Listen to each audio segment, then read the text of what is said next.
사랑하는 성도님들, 믿음이란 무엇이라고 생각하십니까? 믿음은 우리가 가지고 싶다고 가져지는 것이 아니라 오직 하나님의 은혜가 있어야 한다는 것이죠. 하나님의 은혜가 무엇입니까? 값없이 주시는 하나님의 선물입니다. 하나님께서 우리의 마음을 열어주셔서 그 사랑이 우리에게 이미 부어주셨기 때문에 우리가 하나님의 은혜 가운데 예수를 믿는 믿음 안에서 살아갈 수 있는 것입니다. 하나님의 사랑이 부어졌다는 것은 하나님의 전적인 섭리며 하나님의 계획입니다. 하나님의 사랑은 태초부터 이루어졌습니다. 무에서 유를 창조하신 것이죠. 창조하시기 전에 땅의 상태는 어떠했습니까? 창세기 1장 2절에 보니까 정확히 말해주고 있습니다. 땅이 혼돈하고 공허하며 흑암이 깊음 위에 있고 하나님의 영은 수면 위에 운행하시니라. 아멘. 땅이 혼돈하고 흑암이 깊음 위에 있을 때 하나님이 말씀하십니다. 뭐라고요? 하나님이 이르시되 빛이 있으라 하시니 빛이 있었고 빛이 하나님 보시기에 좋았더라. 하나님이 빛과 어둠을 나누사 라고 말하고 있습니다. 인간에게 하나님께서 모든 것을 다 주셨습니다. 그뿐만이 아니죠. 생육하고 번성하고 다스리라 정복하라 라고 말씀하십니다. 첫째 날부터 여섯째 날까지 하나님은 말씀으로 이 세상을 창조하셨습니다. 이것은 그냥 그렇지가 아니라 놀라운 사건입니다. 어떻게 말씀으로만 빛이 있으라 하시니 빛이 있을 수 있겠습니까? 사람으로서는 절대로 할 수 없는 일이죠. 그런데 주님은 인간이 가장 살기 좋게, 가장 인간이 행복하게 살아갈 수 있도록 모든 만물을 창조하셨다는 것입니다. 그리고 말씀하십니다. 보시기에 심히 좋았더라. 아멘. 여기서 우리는 어떤 존재인가 알 수 있죠. 하나님이 보시기에 존귀하고 보배로운 존재라는 것입니다. 그렇기 때문에 우리는 즐거워해도 되는 사람입니다. 하나님의 은혜 가운데 살아가도 되는 사람이라는 것이죠. 오늘 본문은 믿음을 바르게 이해하기 위해서 아브라함을 이야기하고 있습니다. 아브라함 하면 성경의 핵심적인 인물이라고 생각을 하죠. 왜 그렇습니까? 그는 훗날에 열국의 아비라고 불립니다. 그의 아내 사라는 열국의 어미라고도 불리우지요. 아브라함 하면 뭔가 잘해서 그가 순종을 잘해서 그가 의롭게 되었다라고 유대인들이 그렇게 생각하고 있지만 바울은 말합니다. 그가 의롭게 된 것은 그것이 아니었다라고 말하죠. 창세기 12장에 보면 아브라함이 하나님을 찾은 것이 아니고 하나님이 그를 불러내십니다.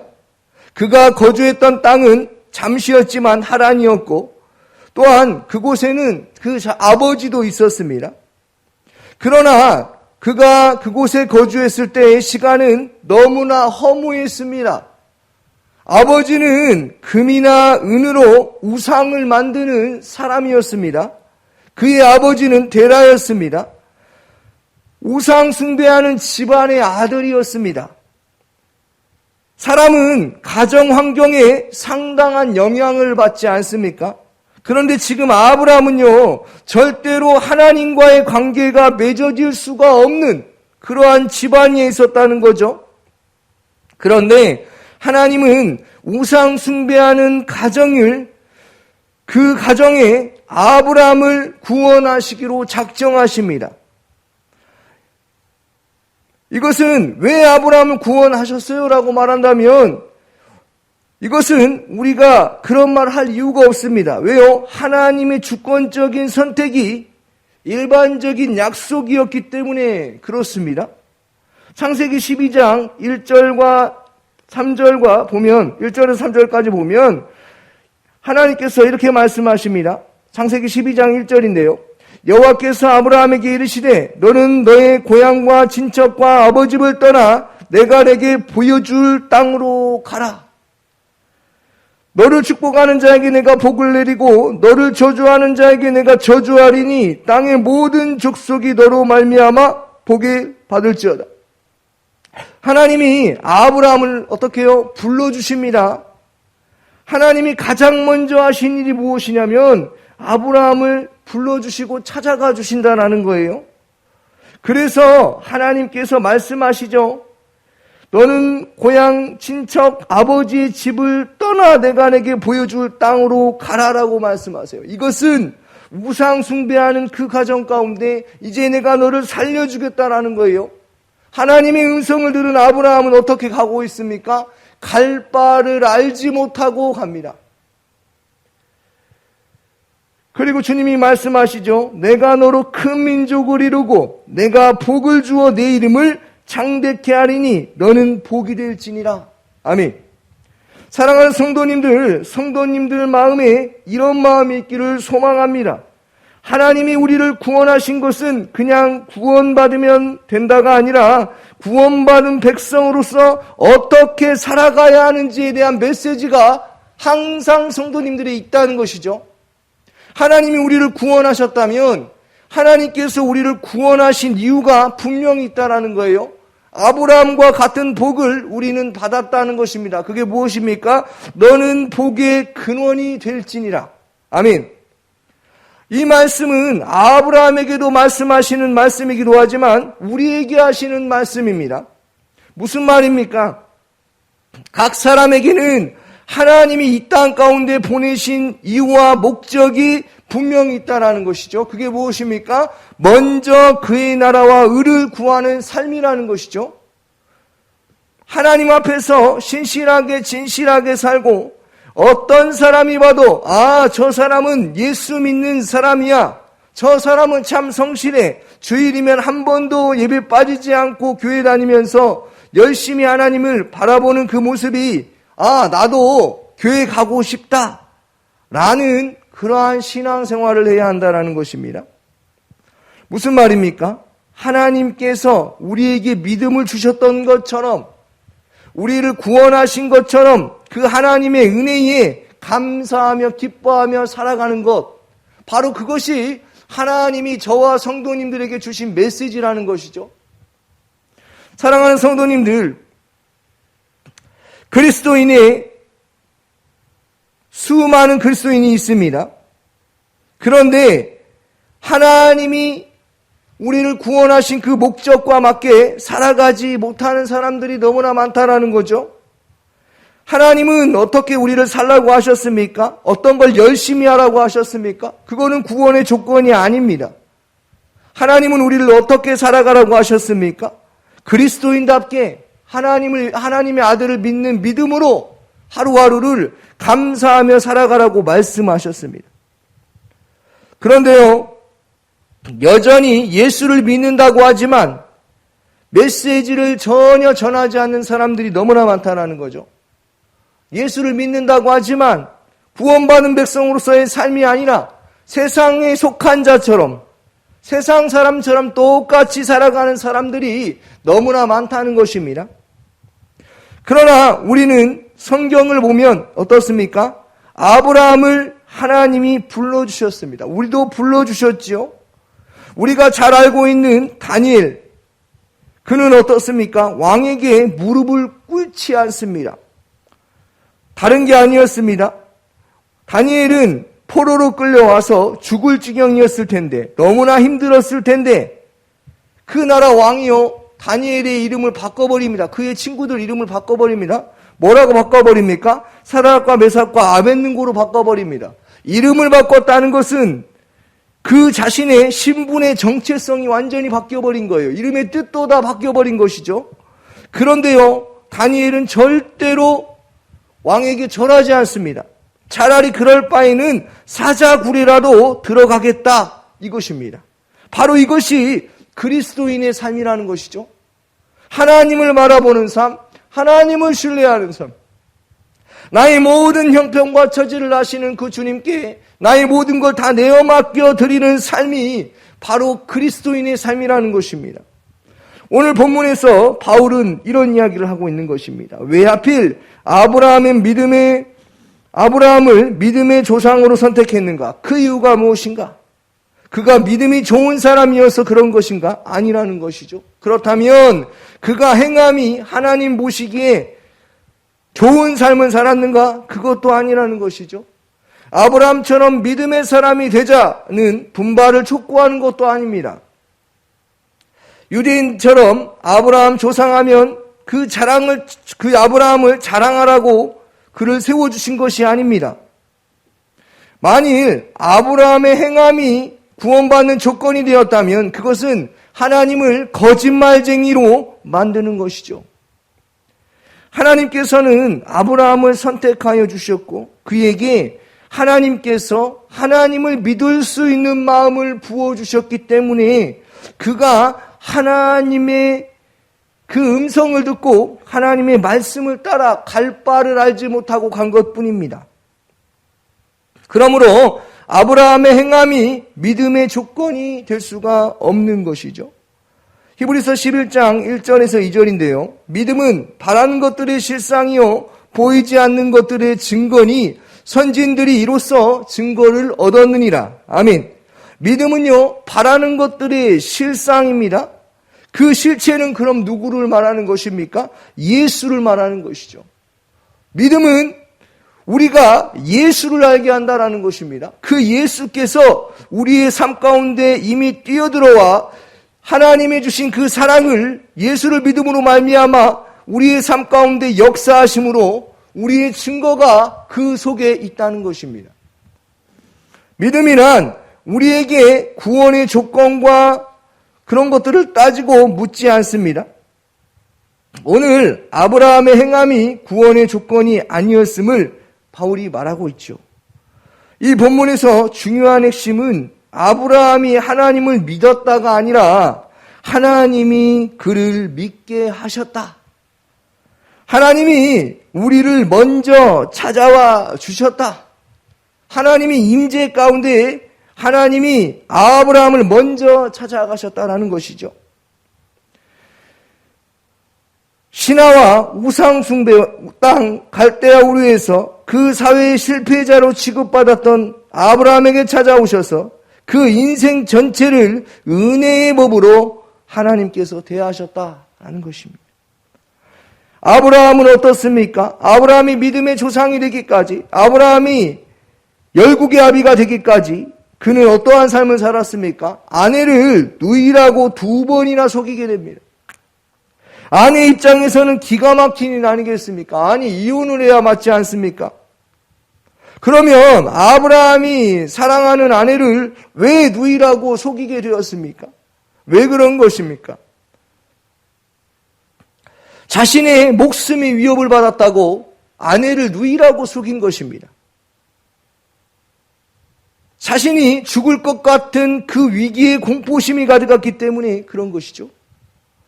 아니 방금 전까지만 해도 하나님께서 그를 건져주셨음에도 불구하고 어떻습니까?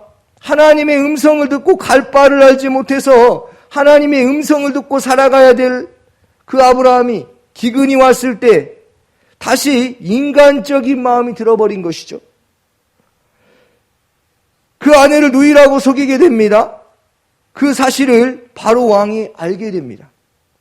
그럼 이미 죽은 목숨 아니겠습니까? 아니 왕에게 죽지 않아도 이미 하나님 보시기에 그는 부끄러운 삶을 사는 것 아니겠습니까? 하나님에게 죽을 수도 있는 그런 상황 아니겠습니까? 그런데요, 하나님이 아브라함을 어떻게 대하는 줄 아십니까? 창세기 12장 15절 16절인데요. 바로의 고관들도 그를 보고 바로 앞에서 칭찬함으로 그 여인을 바로의 궁으로 이끌어 들인지라. 이에 바로가 그로 말미암아 아브라함을 후대함으로 아브라함이 양과 소와 노비와 암수 나귀와 낙타를 얻었더라. 아내를 누이라고 속인 것에 대한 두려움은 그 잘못은 아브라함이 저질렀는데 하나님께서는 아브라함에게 양과 소와 노비와 암수와 나귀와 낙타를 얻게 하신다는 것이죠. 그리고 분명히 잘못은 누가 했습니까? 아브라함이 잘못한 것이 아니겠습니까? 그런데 하나님은 아브라함을 어떻게 사랑하십니까? 창세기 12장 17절인데요. 여호와께서 아브라함의 아내 사레의 일로 바로와 그 집에 큰 재앙을 내리신지라. 바로가 아브라함을 불러서 이르되 내가 어찌하여 나에게 이렇게 행하였느냐? 내가 어찌하여 그를 내 아내라고 내게 말하지 아니하였느냐? 내가 어찌 그를 누이라 하여 내가 그를 데려다가 아내를 삼게 하였느냐? 내 아내가 여기 있으니 이제 데려가라 하고. 바로가 사람들에게 그의 일을 명하매 그들이 그와 함께 그의 아내와 그의 모든 소유를 보내었더라. 아멘. 사랑하는 성도님들, 하나님의 은혜는 우리가 측량할 수가 없습니다. 하나님의 생각과 우리의 생각은 너무나 다릅니다. 하나님은 그를 일방적으로 선택하여 주셨고 사랑하여 주셨고 약속하셨기 때문에 그를 세워주신 것입니다. 우리가 못나도 우리가 죄 가운데 있어도 우리를 구원하셨다면 다시 하나님은 하나님의 계획 가운데 우리의 생각과 우리의 마음과 우리의 시선을 하나님에게로 돌릴 수 있게 하시는 분이 바로 하나님이시다라는 거예요. 왜 그렇습니까? 우리는 약속의 자녀입니다. 어디를 가도 하나님이 보살피시고 지켜주시는 그 하나님이라는 것이죠. 처음부터 아브라함은요, 하나님이 누구이신지도 전혀 몰랐습니다. 그런데요, 하나님께서 어떻게 아브라함을 대하시고 있습니까? 사랑하는 성도님들, 하나님께서 우리를 어떻게 대하시고 계십니까? 그것은 우리의 하루하루의 삶을 통해서 사건과 사고를 통해서 하나님이 누구이신지를 깨닫게 하신다는 것이죠.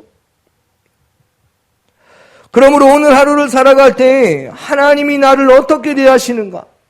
하나님이 우리 가정 가운데, 직장 가운데 나를 어떻게 대하시는가? 그 은혜가 있기를 소망합니다. 아브라함을 부르신 하나님은 너무나 달랐습니다. 하나님의 목적, 하나님의 언약, 하나님의 약속을 지키기 위해서 하나님은 아브라함을 복의 근원이 되게 하시기 위해서 그를 불러주셨을 뿐만이 아니라 그에게 많은 것들을 채워주시고 하나님이 아브라함에게 그가 복의 근원이 되게 하시기 위해서 훗날에 어떻습니까? 예수를 이 땅 가운데 보내셔서 예수를 죽게 하셔서 하나님 아버지의 사랑을 우리에게 깨닫게 하여 주셨다라는 거예요. 그러므로 아브라함이 하나님을 부르시고 그의 인생 전부에 뛰어들어가서 개입하셔서 임재하셨습니다. 모든 일에 합력하여 선을 이루어버리시는 그 하나님을 바라보는 은혜가 있기를 소망합니다. 잘되었든 못되든 하나님의 계획 아래 하나님은 살아가게 하신다라는 것이죠. 지금 우리는 아브라함의 이야기를 바울을 통해서 그가 어떻게 살았는지에 대한 걸 들었지만 바로 이것이 바로 우리였다라는 것이죠. 우리는 본래 죄 가운데 있는 그 하나님의 진노할 대상이었습니다. 그런데 하나님께서 우리를 구원하여 주십니다. 그리고 이 성경을 통하여서 이 아브라함을 통하여서 하나님은 우리 자신이 누구인가를 바라보게 하시는 그 하나님이라는 것을 기억하기를 소망합니다. 사랑하는 성도님들, 하나님은 우리를 어떻게 대하여 주십니까? 우리를 자식같이 대하여 주십니다. 우리가 어디 있든지 우리가 잘못된 길을 가고 있든지 그런다 할지라도 하나님은 우리를 자식같이 대하여 주시는 하나님이라는 걸 기억하기를 바랍니다. 왜 아브라함이 그렇게 하나님 보시기 기뻐하는 삶을 살지 못하여도 그를 하나님께서 하나님의 자녀로 살아갈 수 있도록 복의 근원이 되어지도록 살아갈 수 있게 하신 줄 아십니까? 그것은요, 하나님께서 일방적으로 언약을 하셨기 때문에 그렇습니다. 하나님과 언약을 체결할 때 쪼갠 고기 사이로 지나가야 했습니다. 그런데 아브라함은 지나가지 않고 누구만 지나간다고 하죠? 하나님만 지나가는. 하나님의 일방적인 약속이죠. 그러므로 아브라함의 모든 이야기는 하나님이 그를 어떻게 대하셨는가 하는 이야기입니다. 또한 그 하나님의 사랑이 지금도 우리의 삶 가운데 역사하고 계신다는 그 사실을 마음으로 믿어 입으로 시인하여 구원에 이르는 승리하는 삶을 사시기를 주님의 이름으로 축원합니다. 아멘. 오늘 새벽에 주신 말씀을 묵상하면서 함께 기도하기를 원합니다. 유치부를 위해서 기도해 주시고 섬기는 윤덕진 전도사님과 교사 선장님들을 위해서 기도하여 주시고 어린아이 생명들이 하나님의 말씀으로 사랑으로 양육하며 돌볼 수 있는 그러한 은혜가 있게 하여 달라고 유치부 한 명 한 명을 위해서 기도하여 주시고 제천마을을 위해서 마을장과 순장과 순원들을 위해 기도하여 주시고 담임 목사님의 가정과 건강과 성령 충만함을 위해서 기도하시고 성령님의 음성에 민감하여 항상 주님과 동행하는 삶을 살아갈 수 있도록 건강을 지켜달라고 기도하여 주시고 대통령과 이 나라와 이 민족을 위해서 기도하여 주시고 해외 선교하시는 임순택 선교사님 튀르키예에서 돕고 있습니다. 그곳에서 부흥의 역사가 일어날 수 있도록 기도하여 주시고 농어촌 선교 및 도시개척 화순수립교회 김은실 목사님을 위해 기도하여 주시고 광신대학교를 위해서 기도하여 주시기 바랍니다. 기도하겠습니다. 사랑이 많으신 아버지 하나님, 부족한 종을 세워주시고 하나님의 말씀을 전할 수 있도록 인도하심이 감사합니다. 아브라함에게 대하신 것보다 우리는 더 큰 복을 받고 살아가고 있는 자입니다. 예수를 통하여서 하나님을 알게 하는 그 믿음 안에서 살아가게 하시고 오늘 하루 하나님이 우리를 어떻게 대하시는가를 깊이 깨닫는 은혜 가운데 살아갈 수 있도록 성령님 함께 하여 주시옵소서.